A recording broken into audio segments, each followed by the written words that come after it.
Today's review is sponsored by National Talk Like Belial Day, because if there's a Talk Like a Pirate Day, there should be a Talk Like Belial Day. Now everybody, repeat after me. Watch it, Alan, I'm shooting.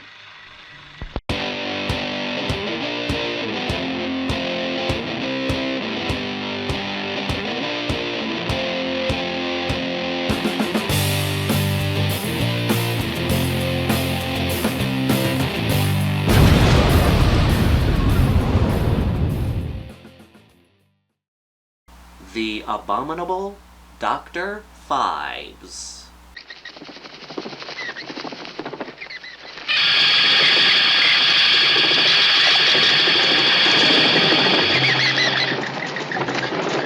We're in a new year, everybody, and a happy 2024 to you all. I wanted to start off this year by reviewing a movie starring one of my favorite actors of all time, Vincent Price. My top two favorite actors of all time are Vincent Price and Peter Cushing.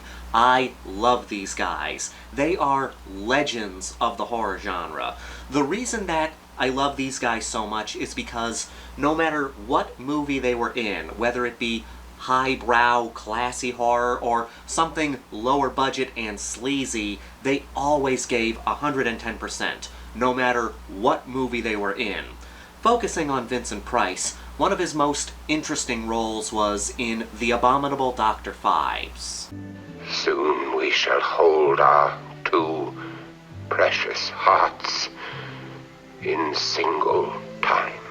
The movie takes place in the UK. Detectives are baffled by this sudden rash of murders where people are being killed in ways that are inspired by one of the 9 biblical plagues of Egypt. It's soon discovered that all these victims are doctors who were attached to this surgery that happened a few years ago of this young woman who died during her surgery.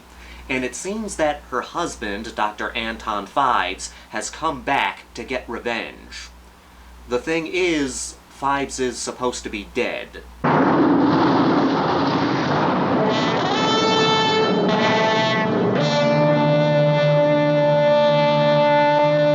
The Abominable Dr. Phibes is not my favorite Vincent Price movie, which is in no way a knock on the film.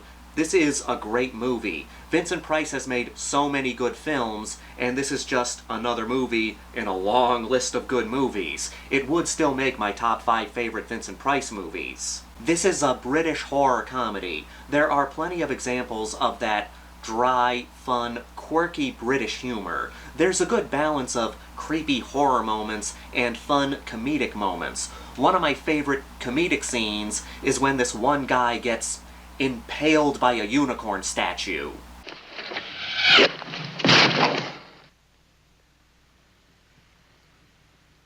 The detectives have to unscrew him from the wall he's pinned to, but they can't just pull him off normally. It's really funny. He's coming. Yeah, hold it. Gentlemen, can't we have a little quiet in this club? I like the fact that they don't fully show the guy getting unscrewed from the wall. It prevents the scene from becoming over-the-top wacky. The humorous scenes are never portrayed as too silly. It creates a good balance between the funny scenes and the scary scenes. Dr. Phibes himself is never portrayed as silly. The idea of him is over the top. He has this whole mechanical orchestra that he plays with and conducts to.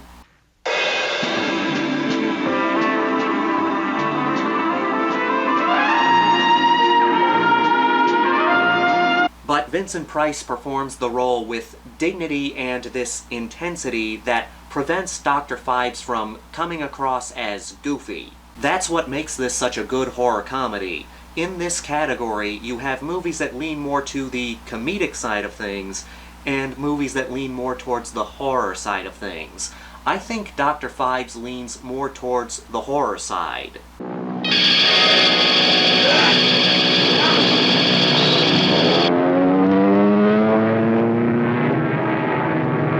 While we do have funny moments, we also get a lot of creepy, suspenseful moments, and we also get scenes that are pretty grotesque without being graphic.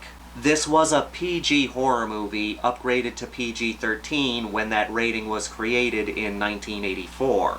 Remember, 70s PG was very different from modern day PG. There was no PG-13 rating until 1984, so PG actually meant parental guidance. So you had plenty of movies with PG ratings that were more intense than you would expect a PG movie to be. So that allowed movies like Abominable Dr. Phibes to be a little more intense and have more hinted violence and graphic gore without having to show it.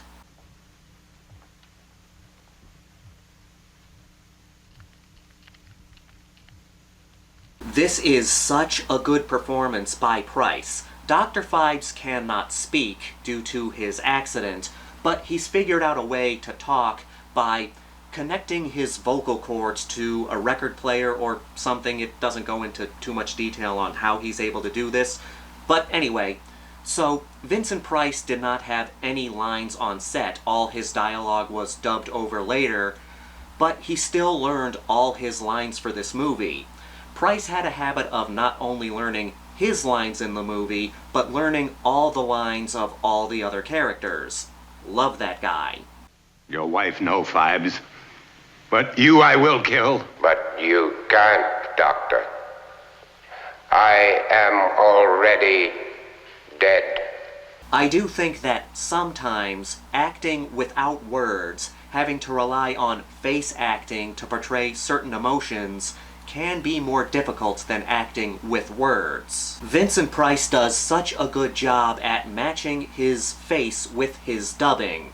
He's not technically saying any of these words, but with his performance, you believe that these words are actually coming out of him. And there's this subtle detail in his performance here that I love. When he's talking through this thing, he's moving the muscles in his neck with the words. My sweet queen, my noble wife. He didn't have to do that. Price could have just used his face acting throughout the film, but he chose to move the muscles in his neck to show that the character is still using his vocal cords in some way. It's that little something extra that makes a good performance even better. 9 times 9. 9 killed you. 9 shall die. My favorite way for a movie to build suspense is when it accumulates tension around a certain idea. That's what we have in the Abominable Dr. Phibes. The whole idea is people being murdered by way of the plagues of Egypt. That idea alone makes this a fun flick. We want to see how the next guy's going to get it. We want to see how Phibes is going to use the biblical plagues in this kill, how he's going to incorporate the plagues in that kill. All of this stuff creates suspense and intrigue. It mixes so well together. The intrigue from the kills, the humor, the villain, it all mixes together so well to make a very entertaining film. Now, Dr. Phibes is not a slasher movie per se, but I do consider it a proto-slasher movie, because it does follow that template, people being murdered in different ways, in different creative ways. Yeah, okay, it's a 70s PG horror movie, but a 70s PG horror movie can still be a slasher movie, or in this case, a proto-slasher movie.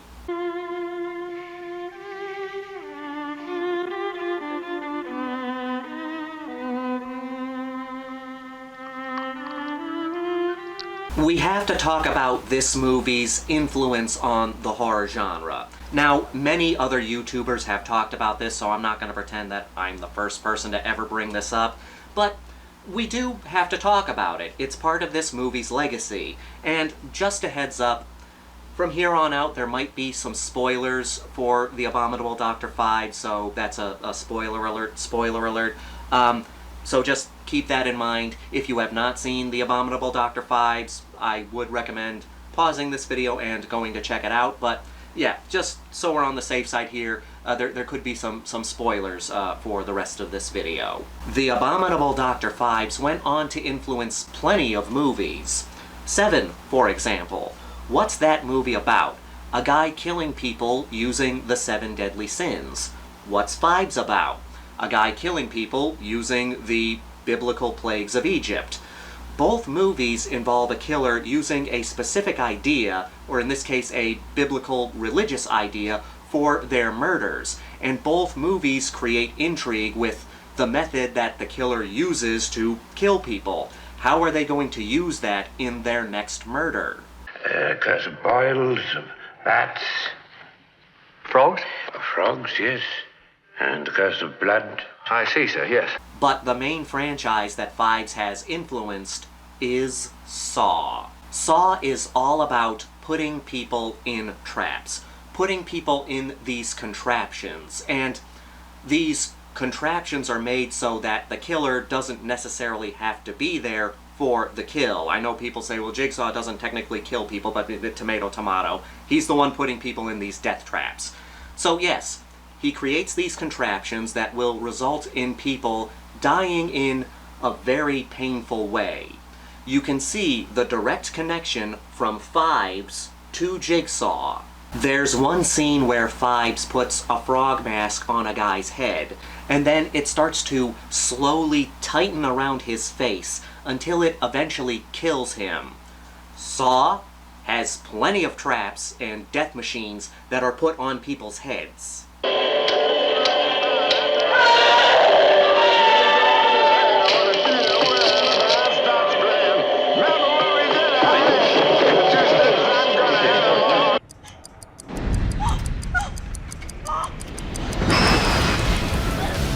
There's a scene where Phibes kills this guy using a hail-blowing machine. He traps this guy in his car and then forces him to freeze to death. There's a similar death in Saw 3. Mercifully, he didn't feel much, sir.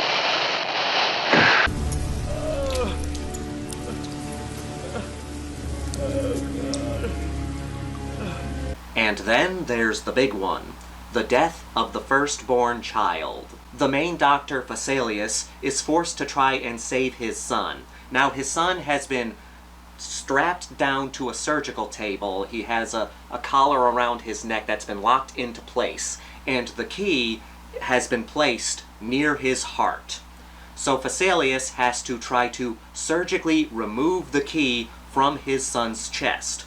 And there's a time limit here.